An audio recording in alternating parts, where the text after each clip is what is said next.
বছরে আমরা 25 কোটি গাছ আমরা রোপণ করতে চাই, বছরে 4 থেকে 5 কোটি গাছ। 17 বছর, প্রায় 18 বছরের কাছাকাছি সময় দেশ থেকে বাইরে থাকতে হয়েছে। আমি যেই দেশে ছিলাম, ইউকেতে আমি ছিলাম। আপনারা এখানে যারা উপস্থিত আছেন কম বেশি অনেকেই আপনারা গিয়েছেন ইউকেতে, এবং নিশ্চয়ই যখন আপনারা ইউকেতে গিয়েছেন, দেখেছেন, রাস্তা দিয়ে যখন হেঁটেছেন, গাড়ি দিয়ে যখন গিয়েছেন, ট্রেনে করে যখন গিয়েছেন, এয়ারপোর্টে যখন নেমেছেন, আপনার নিজের অজান্তেই আপনার কাছে মনে হয়েছে যে আমাদের দেশটা কেন আমরা এরকম করতে পারি না। এই কথাটা কিন্তু আপনাদের সবার মনে আছে। আপনি কথাটি আপনি মনে করেছেন, অথবা নিজের অজান্তেই আপনার কাছে মনে হয়েছে, ইস, বাংলাদেশটা যদি এরকম হতো। আমার মনে হয় আমরা যদি সবাই মিলে চেষ্টা করি, তাহলে কিছুটা হলেও আমরা ডিফারেন্স তৈরি করতে পারবো। একটু আগে যেই কথাটা বলছিলাম, আমাদের নর্মাল রাজনীতির নর্মাল প্র্যাকটিস হচ্ছে একজন পলিটিশিয়ান দাঁড়ালেই অন্য দল কি করলো না করলো সেটা আপনার জনগণ দেখেইছে, সেটা আপনারা দেখেছেন, সারা দেশের জনগণ কম বেশি দেখেছে।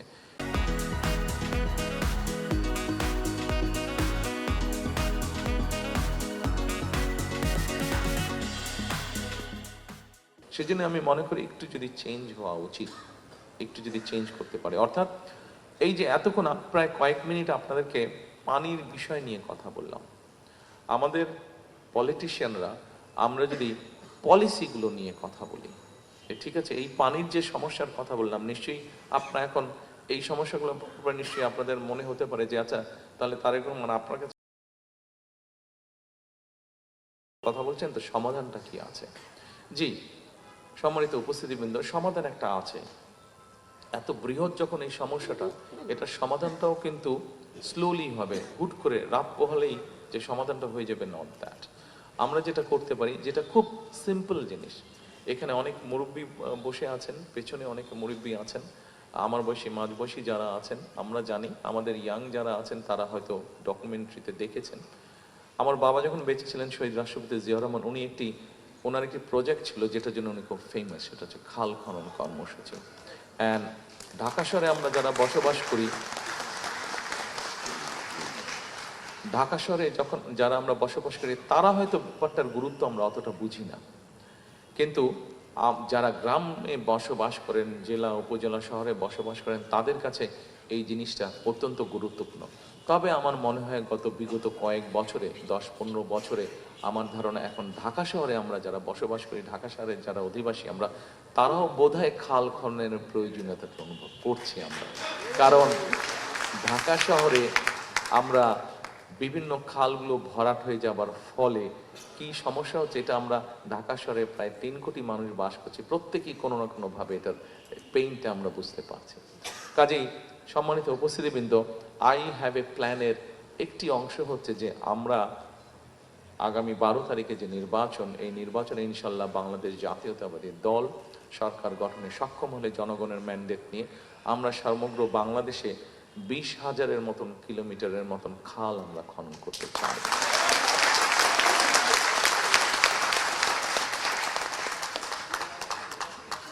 অবশ্যই এর মধ্যে এখানে আপনারা যারা আজকে উপস্থিত আছেন, আপনারা এই 17 ভোটার, আপনাদের সামনে আমি দাঁড়িয়ে আছি, এখানে বক্তারা কম বেশি সবাই বলে গিয়েছেন আমি একটি দলের থেকে এই অঞ্চলের প্রার্থী হয়েছি। আমি আপনাদের ভোটে নির্বাচিত হলে ডেফিনেটলি এখানে যেই খালগুলো আছে সেগুলোর ব্যাপারে আমরা ব্যবস্থা নেব। আর খুব স্বাভাবিকভাবেই, যেহেতু এই অঞ্চলে আছি, এই অঞ্চলে যদি মশা বেশি হয়, মশাটা একা আপনাকে কামড়াবে না, আমাকেও কামড়াবে। ডেঙ্গু হওয়ার পসিবিলিটি যদি আপনার থাকে, যেহেতু আমি আপনাদের সাথেই থাকবো, এই এলাকারই আমি অধিবাসী, এখন ডেঙ্গু আমার হওয়ারও পসিবিলিটি আছে।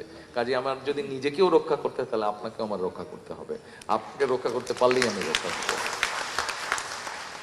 সম্মানিত উপস্থিতিবৃন্দ, আমার মনে হয় আরেকটি সমস্যা বোধহয় আছে। একটু আগে আমি বলেছি যে এখানে অনেকেই আপনারা আছেন যারা আপনারা ইউকেতে গিয়েছেন, লন্ডনে গিয়েছেন। আপনারা 25 তারিখে যখন আমরা নামলাম, স্বাভাবিকভাবেই প্রায় 17-17.5 বছর আগে যখন দেশ ছেড়ে চলে যেতে বাধ্য হয়েছিলাম, আমার কাছে 25 তারিখে নামার পরে মনে হলো আমি যতটুকু সবুজ দেখে গিয়েছিলাম, মনে হয় সবুজের পরিমাণ অনেক কমে গিয়েছে।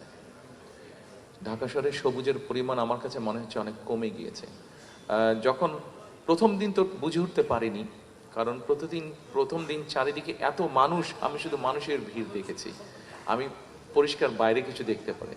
পরের দিন থেকে যখন এনায়েত পরের দিন থেকে যখন বিভিন্ন জায়গায় যাওয়ার সুযোগ হয়েছে, তখন আমার কাছে মনে হয়েছে যে চারিদিকে গ্রে খুব বেশি, চারিদিকে একটা ড্রাই ভাব।